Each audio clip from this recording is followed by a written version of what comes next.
Hello everyone. ভারতের বহু দিগ্গজ মানুষের মধ্যে একজন হচ্ছেন ম্যারি কম। দেখুন, দিগ্গজ মানুষেরাও যে স্বার্থপর হয় তার একটা প্রমাণ পাওয়া গেছে।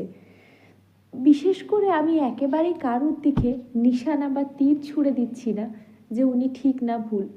তবে একটা কি জানেন, ওনার একটা কথা উনি বলেছেন যে উনি বিভিন্ন দেশে দিনের পর দিন, মাসের পর মাস নিজের খেলার জন্য থাকতেন বাইরে, নিজের ছোট ছোট সন্তানদের থেকে দূরে। এইভাবে তিনি বহু কষ্ট করে ইনকাম করেছেন। আর ওনার হাজব্যান্ড সেই সময় বাচ্চাদের দেখাশোনা ঠিকঠাক মতো করতো না, টাকা পয়সাও নষ্ট করেছে। মানে ওনার হাজব্যান্ড কোনো রোজগার করতো না, উনি ইনকাম করতেন, আর হাজব্যান্ড বাচ্চাদের দেখাশোনা করতো, এবং ওনার মতে সেটাও ঠিক করে করতো না। এবং ওনার রোজগারের টাকা, ওনার বহু কষ্টের টাকা হাজব্যান্ড খরচা করে দিত।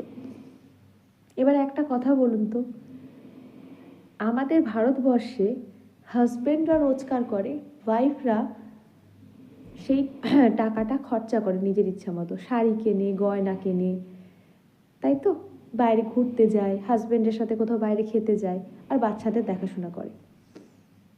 এটাই তো হয়। তো এটা যখন একটা মহিলা করছে,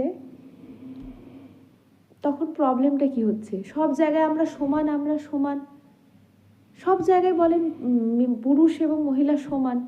যখন সমান, তখন দায়িত্ব পালনের সময় ভয় পাচ্ছেন কেন? হ্যাঁ, আপনি রোজগার করতেন, উনি বাচ্চাগুলোকে মানুষ করেছে। আপনি মাসের পর মাস বাচ্চাদের ছেড়ে বাইরে ম্যাচ খেলতেন, কষ্ট করে বাচ্চাদের থেকে দূরে থাকতেন। কার ভরসায়? হাজব্যান্ডের ভরসাতেই তো থাকতেন। বাড়িতে 10টা চাকর বাকর থাকলেও বাড়িতে নিশ্চয়ই হাজব্যান্ড থাকতো। ভালো করে হয়তো দেখেনি, কারণ পুরুষ মানুষরা বাচ্চার দেখাশোনা খুব একটা ভালো করতে পারে না, এটা সত্যি কথা। এই জন্যই যত বাচ্চাদের স্কুল আছে জানেন, টিচিংয়ের জন্য সবসময় মহিলাদের প্রেফার করে। যত অ্যাডভার্টাইজমেন্ট দেখবেন বাচ্চাদের স্কুল থেকে বেরোয়, সব বলে মহিলা শিক্ষক বা মহিলা শিক্ষিকা হলে ভালো হয়। ছোট ছোট বাচ্চাদের স্কুলে, যেগুলো নার্সারি, প্লে স্কুল। কিন্তু উনি যেটাই করেছেন, হয়তো এছাড়াও কোনো ব্যাপার আছে, আপনি সামনে আনেননি পুরো কথাটা।